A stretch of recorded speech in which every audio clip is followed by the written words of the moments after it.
Assalamualaikum warahmatullahi wabarakatuh. Shalom, Om Swastiastu, Namo Buddhaya, salam kebajikan, salam sejahtera untuk kita semua. Perkenalkan, saya Gunawan, mahasiswa Fakultas Hukum Universitas Bhayangkara, Jakarta Raya. Ya, Bapak.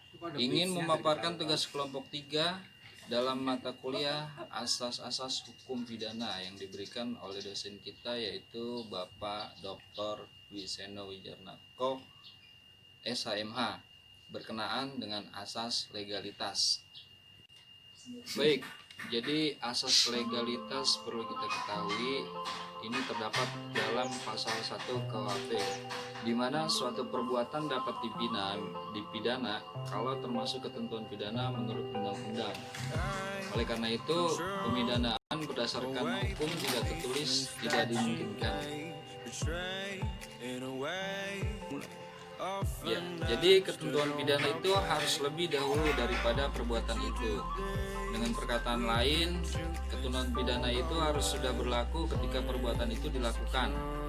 Jadi oleh karena itu, ketentuan tersebut tidak berlaku surut, baik mengenai ketetapan dapat dipidana maupun sanksinya. Namun dalam ayat 2 pasal 1 KUHP membuat pengecualian atas ketentuan tidak berlaku surut untuk kepentingan terdakwa. Jadi dalam pasal 2 ayat 1 ini fungsinya itu yaitu melindungi, di mana undang-undang pidana melindungi rakyat terhadap pelaksanaan kekuasaan tanpa batas dari pemerintah. Selanjutnya, dari fungsi instrumental, di dalam batas-batas yang ditentukan oleh undang-undang, pelaksanaan kekuasaan pemerintah tegas-tegas diperbolehkan. Warahmatullahi wabarakatuh. Perkenalkan, saya Arifin, ingin melanjutkan apa yang sudah dipaparkan oleh rekan saya sebelumnya terkait asas legalitas.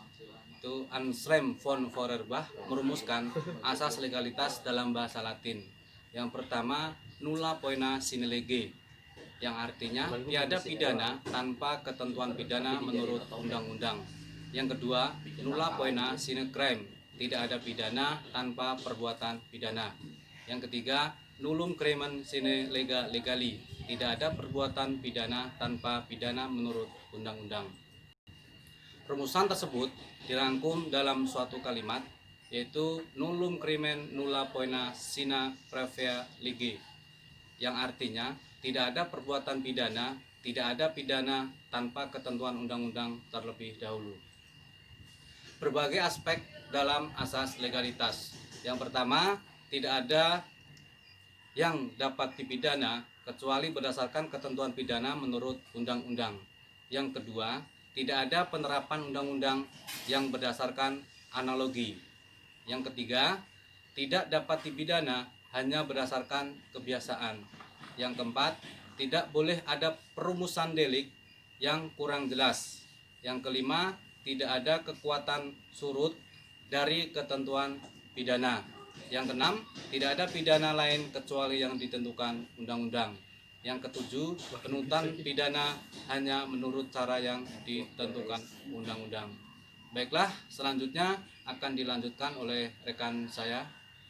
Kesimpulannya, pemaparan selanjutnya ialah jika ketentuan hukum pidana adat yang terdapat dalam hukum adat atau delik adat termasuk dalam pengertian undang-undang secara harfiah ialah tidak terdapat dalam pasal 15 AB atau Algemeen Bepaling van Wetgeving, selain daripada pengecualian mengenai orang-orang Indonesia dan yang dipersamakan, maka kebiasaan tidak merupakan hukum kecuali undang-undang menyatakan demikian. Perkenalkan, nama saya Muhammad Dafardiansyah. Saya ingin melanjutkan pemaparan. Apakah hukum pidana adat dapat mempengaruhi ketentuan-ketentuan Undang-Undang Hukum Pidana? Pasal yang patut diperhatikan Undang-Undang Nomor 1 Tahun 1951 pada pasal 5 ayat 3 B keempat yang berbunyi bahwa suatu perbuatan yang menurut hukum yang hidup harus dianggap perbuatan pidana dan yang ada bandingnya dalam kitab hukum pidana sipil, maka dianggap diancam dengan hukuman yang sama dengan hukuman bandingannya yang paling mirip kepada perbuatan pidana itu. Undang-Undang Kekuasaan Kehakiman, Undang-Undang Nomor 14 Tahun 1970 menetapkan. Pasal 14 ayat 1, pengadilan tidak boleh menolak untuk meriksa dan mengadili suatu perkara yang diajukan dengan dalih bahwa hukum tidak atau kurang jelas, melainkan wajib untuk memeriksa dan mengadilinya. Dalam pasal 23 ayat 1, segala putusan pengadilan selain harus memuat alasan-alasan dasar putusan itu juga harus memuat pula pasal-pasal tertentu dari peraturan-peraturan yang bersangkutan atau sumber hukum tidak tertulis. Perkenalkan, nama saya Evira Zahara. Pemaparan selanjutnya yakni pada pasal 27 ayat 1, yaitu hakim sebagai penegak hukum dan keadilan wajib menggali, mengikuti dan memahami nilai-nilai hukum yang hidup. Pada rumusan di dalam konsep, yaitu ketentuan dalam ayat 1 tidak mengurangi berlakunya hukum yang hidup yang menentukan bahwa menurut adat setempat seseorang patut dipidana bila mana perbuatan itu tidak ada persamaan dalam peraturan perundang-undangan. Perkenalkan, nama saya Muhammad Alvin Alfiansyah. Saya akan melanjutkan pemaparan. Selanjutnya, asas yang terdapat dalam pasal 1 ayat 1 KUHP. Pertama, bahwa hukum pidana yang berlaku di negara kita merupakan suatu hukum yang tertulis. Kedua, bahwa undang-undang pidana yang berlaku di negara kita tidak dapat berlaku surut. Tiga, bahwa penafsiran secara analogis itu tidak boleh dipergunakan dalam menafsirkan undang-undang pidana. Selanjutnya, asas tidak berlaku surut. Pada awalnya dianut bahwa setiap orang dianggap suatu fiksi mengetahui isi undang-undang, tetapi kemudian diganti dengan suatu pendapat. Setiap orang terikat pada suatu undang-undang sejak dinyatakan berlaku. Putusan Mahkamah Agung tahun 1955. Assalamualaikum warahmatullahi wabarakatuh. Nama saya Alvin Alfari. Saya ingin melanjutkan pemaparan dari rekan-rekan saya yang sebelumnya. Dasar pemikiran retroaktif. Yang pertama, untuk menjamin kebebasan individu dari kesewenang-wenangan penguasa. Yang kedua, pidana itu juga sebagai paksaan psikis dengan ancaman pidana terhadap orang yang melakukan tindak pidana.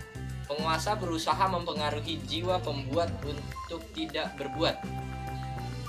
Dalam Undang-Undang HAM, Pasal 4 Undang-Undang Nomor 39 Tahun 1999. Hak untuk tidak dituntut atas dasar hukum yang berlaku surut, termasuk salah satu HAM yang tidak dapat dikurangi dalam keadaan apapun dan oleh siapapun. Sekian pemaparan dari kelompok kami, kurang lebihnya mohon maaf. Wassalamualaikum warahmatullahi wabarakatuh.